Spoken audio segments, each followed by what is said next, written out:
What's going on, guys? It's Frito here for your Overwatch. The Season 4 patch has a ton of changes in it to adapt the game to the new hero Lifeweaver. We covered his abilities in a separate video. We're going to get into the hero changes now. First one is to Reinhardt, where armor health has been reduced from 300 to 250, but his base health has been increased slightly from 175 to 200. So overall, losing a significant amount of armor in exchange for 25 base health. In the patch notes, I think the devs are trying to react to the previous meta heroes, but also anticipate Lifeweaver a bit because Reinhardt is the type of character that could really go super ham by rushing at your backline and then getting instant saved. Personally, I still think he's pretty good even at these values. Next change is to Sigma. Accretion impact damage has been reduced from 60 to 40, so it will now have only 80 damage total for the explosion and the impact combined. To compensate for the damage nerf, they did increase the stun duration, or knockdown duration as they call it, has been increased from 0.8 to 1.1 seconds. This will reduce the ease that Sigma can target a squishy by himself, but with the increased stun, his team will have more chance to follow up. Also, perhaps making the stun a bit more of a viable option to counteract other dive threats, for example. Wrecking Ball and Doom were really good into Sigma, but with a longer stun, maybe your team can follow up on that big tank target, or at least even out the matchup a little bit. Only one change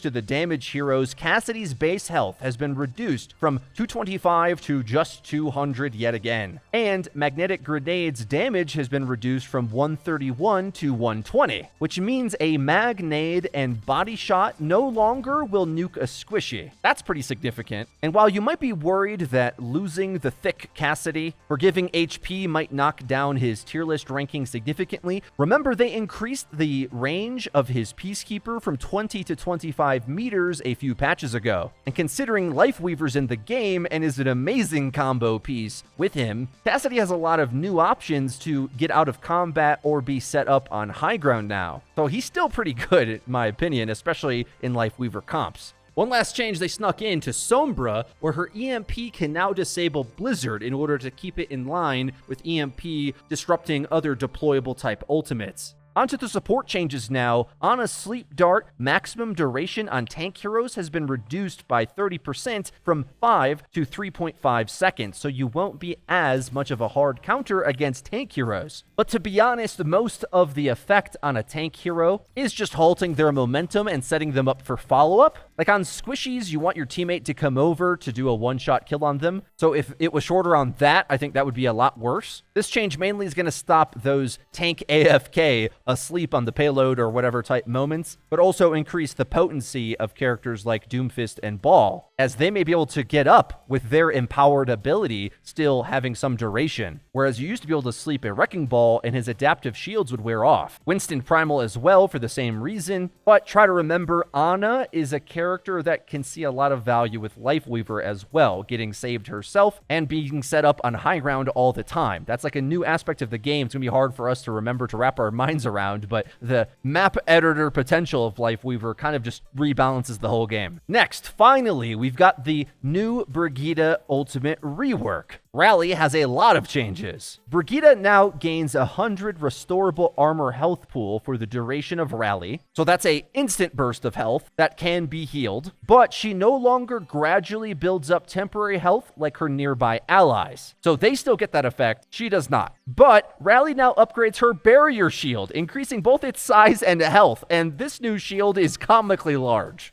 Brig is playing Overwatch in 21/9. The barrier health has increased from 300 to 750 during her ultimate. And during Rally, Shield Bash now impacts multiple enemies and briefly stuns them, so very similar to like the Doomfist Punch. So Brig's got her stun back, which can be used to interrupt a lot of channeling ultimates. Moira Coalescence, Cassidy's High Noon are some of the most common examples, but in compensation, they did also reduce the normal speed speed bonus that you get in Rally, it goes down from 30% to only 15%. And another significant nerf, Repair Pack's range has been reduced from 30 to 25 meters. I'm going to need more testing on the new Brig on the new patch to know what I really feel about her in this new Season 4 meta. Because the thing is, she's the type of character that is durable in her position. But we just got a brand new character that means your backline can reposition in ridiculous ways. So perhaps you don't even really necessarily need a Brig. While yes, her ult is better now, that's undoubtedly the case, because you can do much more higher skill ceiling plays with it. And Brig is the type of character that likes to go in and they get saved out. But there's a lot of characters that are like that. I was flanking as Zenyatta and getting saved by ML7's Lifeweaver in testing. So I'm less optimistic on Brig, but other creators seem to think it's really good. So we'll have to see how the meta shakes out on that one. Changes to Mercy. The healing per second has been increased from 45 to 55, or should I say reverted, but healing is no longer increased for allies under half health. Guardian Angel cooldown has been reduced from 2.5 seconds to 1.5 seconds, and jump, crouch, cancel now keeps the ability active for an additional 0.5 seconds. It previously was just 1. And stopping Guardian Angel with the ability input after using a jump or crouch cancel no longer starts the cooldown sooner. I think these changes are intended to meet the Mercy community halfway, reverting the insane healing stats she used to have, but trying to give her more power in her movement again, but reining it back a little bit. Now, you can't spam GA as often and be rewarded for it, but you still have it back frequently enough to reposition multiple times in a fight. A accidental, like, ghost nerf was to Valkyrie that they now have fixed, which is going to in turn be a buff where in Valkyrie form, the support role passive healing is now active for the duration of Valkyrie. So she gets that auto self-gen back again, and there is no patch notes on that entire self-heal mechanic. So keep in mind, that still exists. So when healing a teammate, you do self-heal yourself as well, which applies in Valkyrie, which now also has the support passive kicked in all the time. So she's going to be much harder to kill in Valkyrie again. And in fact, I think a lot harder to target in general, because remember, the extra healing applied to targets under half health, that's gone completely. But instead, she has a base healing increase. So when healing targets that aren't at half health, you're going to be self-healing more than you did in the previous patch. In Season 3, I felt like Mercy was really dominant, but counterable. So much so that you'd want to switch off the character if they went full dive and were targeting you. I think this smooths that out a bit, where she's a bit less dominant, but also harder to counter, at least fully. Next changes to Moira, where she can now fade during Coalescence. This feels similar to like Roadhog being able to use his abilities during Whole Hog. It gives you that extra option of interplay while using your channeling ultimate. But they did reduce the bonus move speed during Coalescence from 50 to 40%. However, overall, since now you can fade and cleanse yourself of a pulse bomb or many of the things that normally would be able to take you out, it's a net buff for sure. Another pretty massive buff to Moira is Biotic Grasp's lingering heal duration has increased from 2 to 3 seconds. So if you don't know, you can apply a spray of Moira heal and it will continue its heal effect for 3 seconds. So you can spray your team, then go DPS and manage between the two. This low-key is a pretty massive buff and is going to help Moira rack up a lot more healing, which means more ultimates. So either keeping your team alive or just getting your ult at a faster tempo. That's what Moira is all about. She's been kind of boom or bust in the different patches, so I'm interested to see where this lands her. I certainly don't want her too strong, and I prefer patches where she's not too strong. A couple general updates. First, to accessibility, there's an added setting to custom colors for health, armor, shields, and overhealth in health bars. This is especially important for those who have color blindness, as you can adjust your health bars to be whatever you can see more easily. Another really massive global change is the new stranded spawn system. So regrouping with your team after getting stranded in spawn room has never been easier. So spawn rooms that shut down due to capturing or losing an objective now remain partially active for 7 seconds. While you still can't change heroes in these spawn rooms, other new features have been activated. In these stranded spawns, the doors remain locked to the opposing team for that duration, of course, 7 seconds, and the healing field remains active. And you can now use the interact key to teleport to the current active spawn room. So this is another buff to really slow characters that easily get caught on transition spawns. Slow healers especially. This can severely increase the playability of characters like Ana or Zenyatta, who when set up defensively on a map like Gibraltar, after you lose point A, you might just be a free kill in the transition spawn from the streets phase. And what this will allow you to do is warp back behind your team so you can be safe with them in the backline where you can't be easily targeted, as opposed to being the last ones out remaining for the enemy front line to run you over. That completely changes the way a map like Gibraltar gets played in Overwatch 2 versus 1. But you got to remember to use this feature. Try to pay attention to where your team is, and if some of them got the new spawn, but you had the old original spawn right at the last second, hit the interact key and warp back with them. I also feel, though you can't swap heroes in the stranded spawn, it also allows me, someone who likes to hold tab and think about, okay, what hero do I need to swap to, a chance to maybe get on the right pick, because although you can't swap in the stranded spawn, you teleport back to the next real spawn where you can swap. So also getting stuck on the wrong pick doesn't happen. That's a nice quality of life addition. Guys, let me know what you think about this new Season 4 patch in the comment section down below. If you did enjoy this video, please be sure to leave it with a like, and don't forget to subscribe and click the bell icon to actually get notified when our videos come out. That's been it for me. I've been Frito for your Overwatch. I'll see you guys next time.